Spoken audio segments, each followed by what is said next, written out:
Les balades d'Uranus avec un beau reflet et un beau loulou. Allez loulou, c'est parti, on va promener. Bonjour à tous pour cette nouvelle balade d'Uranus dans les bois, toujours aussi agréable. Aujourd'hui, j'ai envie de vous parler, résumer, de vous parler un peu des pathologies vues du thérapeute, du chaman et vues d'ici, vues de la majorité de sages de ce monde. Les pathologies. Les pathologies, déjà, il y a une invitation à prendre conscience de ce corps dans sa dimension holistique. C'est pas juste un bout de bidoche avec des bobos, il n'y a pas de hasard. La conscience, la présence dans la vie, dès qu'elle se manifeste dans la forme, dans la matière.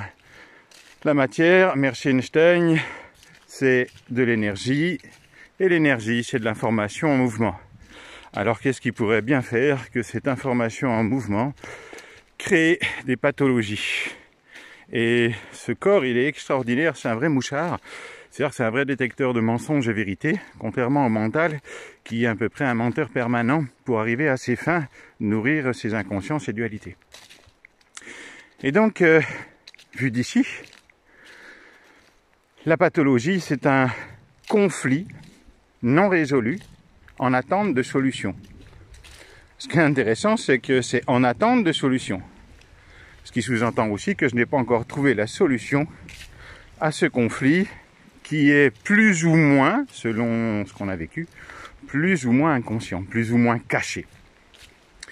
Et cet inconscient peut être d'ordre personnel, c'est-à-dire de moins 9 mois jusqu'à aujourd'hui, familial et karmique et aussi collectif. Tous ces inconscients qui sont intriqués les uns dans les autres vont atténuer ou amplifier le conflit. Alors, conflit non résolu en attente de solution, et puis je vous parlais tout à l'heure que la matière c'est de l'énergie, l'énergie c'est de l'information en mouvement, et ce qui est intéressant, c'est qu'effectivement c'est yin-yang, c'est comme un électrocardiogramme ou un électroencéphalogramme. Ça nous parle de fréquences yang haute et de fréquences basses. Et dans mon approche en tout cas, quand il y a un souci de santé, j'observe déjà de façon analytique, puisqu'on se servait de l'analytique et de l'intuitif, on va rejeter ni l'un ni l'autre. On va regarder si ça, la pathologie ou le comportement fait un plus, c'est-à-dire est-ce que la personne ajoute de la matière, s'il y a une excroissance, ou à l'inverse, si j'enlève de la matière, s'il y a une nécrose. Et de là, ça va me donner où va être le choc initial, le choc qui a créé le conflit. C'est-à-dire que si je vis un manque d'amour en général pour la plupart du temps, parce qu'il y a la croyance d'être séparé de l'unité, de l'amour, s'il y a un manque d'amour, manque de protection, un manque par rapport aux besoins, vous savez, de la fameuse pyramide de Maslow, s'il y a un manque, eh bien tout simplement, on va mettre un système compensatoire automatique qui va faire que je vais ajouter. D'ailleurs, dans mon comportement, c'est la même chose.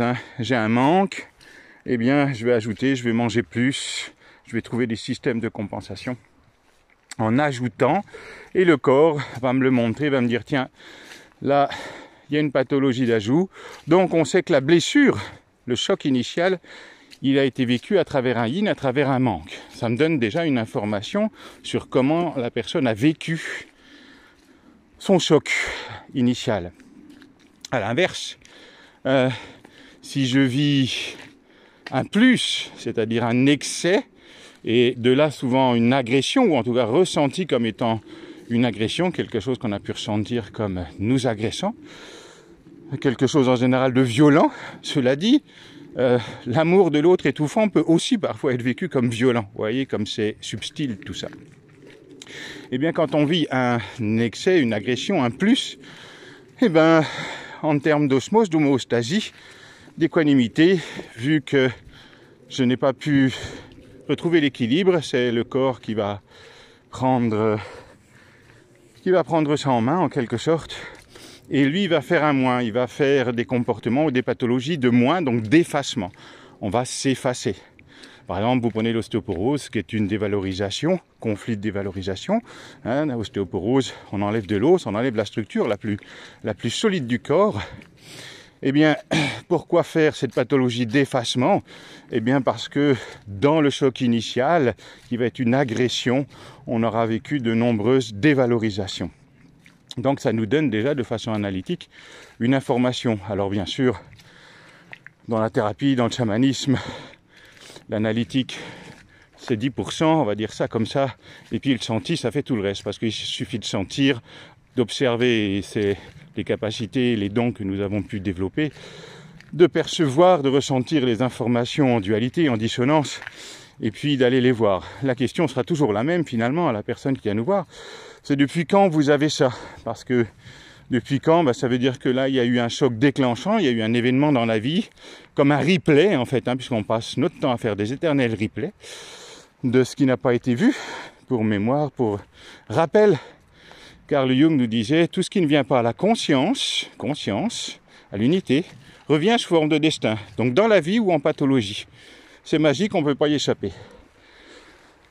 Donc on va lui demander à la personne depuis quand, parce que forcément, il y a eu un événement déclenchant qui a appuyé sur les petits logiciels en fait qui étaient déjà là. Parce qu'en général, ce qu'on va pouvoir observer, c'est qu'il y a un choc déclenchant d'un logiciel déjà présent. Donc, ce qu'on appelle d'un choc programmant de quelque chose en général, qui s'est passé de moins 9 mois à la vingtaine d'années, toute la période, on va dire, d'enfance, d'adolescence. Et on passe notre temps à faire des replays ensuite de cette période-là, de tout ce qui n'a pas pu finalement être, comme d'habitude, vous commencez à le savoir, tout ce qui n'a pas pu être accepté. Parce que dès que je rejette, je transforme l'amour en haine. Et dès que je rejette, eh bien je crée une dualité qu'il me faudra tôt ou tard accepter. Il n'y a pas de solution, puisque pourquoi tout accepter? On en parle dans d'autres vidéos. Puisque tout part de l'un, c'est juste que j'ai pris les choses de façon personnelle. Je dis ouais, mais moi, il m'a fait ça, alors que vu de l'un, il s'est joué ce film-là, et la conscience qui observe cela n'est pas touchée par cela qui s'est passé. C'est là toute la subtilité, et c'est effectivement très subtil. Donc on va demander, ok, de quand est-ce que c'est arrivé, ça va nous donner, et la personne va en parler, et bien souvent en exprimant, en parlant de l'événement qui a créé, déclenché la pathologie, eh bien déjà elle va mettre des mots souvent assez forts qui vont nous donner des informations ou même des fois des solutions même au conflit qu'elle rencontre.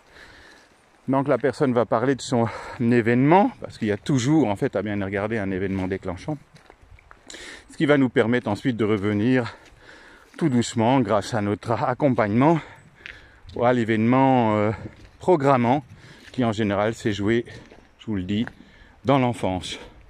Donc finalement quel est le rôle à ce moment-là de l'accompagnant? C'est déjà cette compréhension holistique, cette dimension analytique et intuitive, les deux, rien n'est à rejeter. Et puis de là, comment accompagner la personne à revenir à la non-dualité, c'est-à-dire à la résolution de son conflit par l'acceptation? Comment on va pouvoir bien faire ça? Alors dans la thérapie, il y a des milliers, maintenant c'est bientôt des centaines de milliers de méthodes différentes. Et si la méthode a sa place, s'il y a un thérapeute qui croit que c'est encore lui qui fait, c'est ok. Il y a des milliers de méthodes et elles marchent plus ou moins toutes. Donc si elles marchent toutes et aucune. Si elles marchent toutes, c'est que la clé, elle n'est pas tant dans la forme, elle n'est pas tant dans la méthode utilisée, elle est dans le fond. Et le fond, c'est quoi? Toujours la même chose, on revient toujours au même endroit. Le fond, c'est toujours la présence. C'est toujours où en est l'accompagnant, au niveau de sa présence, au niveau de son unité, au niveau de sa paix, au niveau de son amour. Et finalement, la personne, de quoi elle va avoir besoin pour revenir à l'unité, eh bien elle va avoir besoin de nouveau de cette unité. Donc la ressource que l'accompagnant va apporter, et peu importe comment il le fait, c'est toujours une présence de paix, de joie, de foi et d'amour. Car c'est ce que nous recherchons tous et que nous sommes au final. Et finalement, il n'y a que ça, il n'y a que la ressource, la source qui peut nous ramener à la source elle-même. Donc l'accompagnant, par sa présence, va apporter des ressources par le verbe, par le toucher, par tout un tas d'outils différents. Et les outils, la méthode, c'est le décorum. C'est pour décorer en quelque sorte le moment de thérapie. Mais on pourrait très bien faire ça pendant 1 heure dans le silence, qui se passerait exactement la même chose.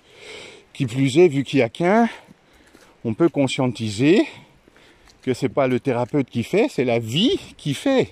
À l'origine, il n'y a qu'un, il n'y a que la vie, il n'y a que la présence. Et la présence se manifeste à travers la forme, à travers le corps, de l'accompagnant aussi. Ah. Qu'est-ce que tu as vu, Uranus? Tu as vu un loup? Tu as vu un renard? Tu as vu un chevreuil? Qu'est-ce qu'il y a? Oh, dis donc, il est en forme. Cherche le sanglier. C'est les joies de la balade. Et finalement, par la présence de l'accompagnant, on va ramener... Enfin, ça va se faire tout seul quelque part, hein, en utilisant, regardez, quand on fait du tambour chamanique, on fait rien de spécial, on est juste point barre. Qu'on fait du chant, c'est pareil, enfin peu importe ce que vous faites. Donc une fois de plus, c'est pas la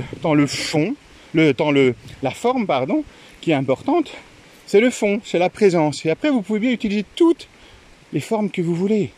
Toutes les formes que vous voulez. En fait, tout fonctionne. Et puis pour éviter d'alimenter votre ego, et notamment notre ego de sauveur, notre ego spirituel, eh bien, c'est de tenter d'arrêter de croire que c'est vous qui faites quelque chose, que c'est vous qui êtes le sauveur. S'il n'y a qu'un, il ne peut pas y avoir un sauveur. Il n'y a que l'un qui se manifeste de lui-même. J'ai eu l'occasion d'accompagner plein de montées de Kundalini. J'ai rien fait du tout pour ça. Ça s'est fait, je n'ai fait qu'accompagner cela qui était. Et quand je dis accompagner, c'est l'un qui accompagnait à travers la forme que je suis. Donc on revient toujours au même endroit. Comme ça, c'est bien. Ça nous fait conscientiser qu'on n'a aucun don, aucun pouvoir. Et ça évite d'alimenter moi, je sais faire, moi, j'ai des dons. Oui, enfin, tout ça, s'il y a qu'un, c'est une fois de plus la vie. Alors, bien sûr, le petit ego, il n'aime pas trop ce genre de truc parce que, du coup, il dit, moi, à quoi je sers? Ben, la forme qui est faite de l'unité, elle sert l'unité, puis c'est tout. Donc, on apporte de la ressource à cette personne pour qu'elle puisse aller faire face à son conflit non résolu et souvent inconscient, pour que, eh bien, elle puisse avoir suffisamment confiance, suffisamment de présence pour accepter l'inacceptable d'hier. Lui ramener suffisamment de ressources, parce que le mental va lui vendre quelque chose. On va par là. Le mental va nous dire, non mais tu sais, ce truc-là, j'ai essayé de le contrôler, je l'ai saisi, hein, parce que c'est le mécanisme du mental, saisi, puis ensuite focalisation, puis bien sûr je vais avoir raison. Et une fois qu'il a saisi ça, il a pris, il veut le contrôler, puis il n'y arrive pas, parce que c'est un objet limité, le mental, alors que l'unité que je suis est illimitée. Et il ne sait pas quoi en faire, c'est pour ça que ça va se somatiser, vu d'ici, de façon biologique dans le corps, puisque le corps, à lui tout seul, est un magnifique symbole où chaque organe raconte une histoire. C'est pas par hasard que j'ai mal ici ou là, c'est très cartésien en fait tout ça, très très cartésien. La spiritualité est en fait très cartésienne. On va apporter donc de la ressource, de la présence, pour que la personne, elle puisse faire face, puisque le mental lui a dit non, n'allons pas voir ce dragon, je ne sais pas comment faire avec lui. Oui, mais lui c'est un objet limité, une fois de plus, alors que la conscience que vous êtes est un objet illimité. N'est pas un objet d'ailleurs, puisque c'est le sujet. On en dit des fois aussi des bêtises en marchant. La conscience est le sujet illimité et non justement l'objet. On apporte cette ressource, ce qui va permettre à la personne qui est dans le conflit, eh bien, d'accepter, grâce à la paix, grâce à l'amour, d'accepter ce qu'elle n'a pas pu voir, qu'elle n'a pas pu accueillir lors des chocs déclenchants et lors des chocs programmants.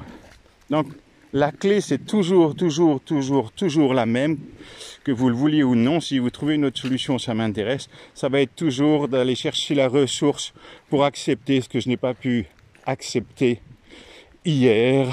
Et là, si je peux accepter, il n'y a plus de conflit, il n'y a plus de dualité, alors le corps va retrouver son homéostasie, va retrouver son équanimité, pas à pas, avec le temps. Alors bien sûr, parfois il faut y revenir plusieurs fois, parce que c'est somatisé parfois très profondément, et c'est en y revenant plusieurs fois que pas à pas, le conflit va se dissiper et le corps retrouver son équanimité, son homéostasie. Voilà pour une petite bafouille sur la pathologie vue d'ici. Donc à vous de prendre le temps de méditer et d'aller voir vos blessures. Ça s'appelle de l'amour. Merci et à bientôt. Alors Uranus, dis donc, viens voir ici. Il n'a rien écouté, il a traversé la route sans demander. Uranus, au pied, allez, viens vite. Très bien. Très bien. Et dis donc, avant de traverser la route, on n'a pas l'habitude de s'arrêter, hein, à la jambe le loup. Allez, bonne journée à vous, au revoir.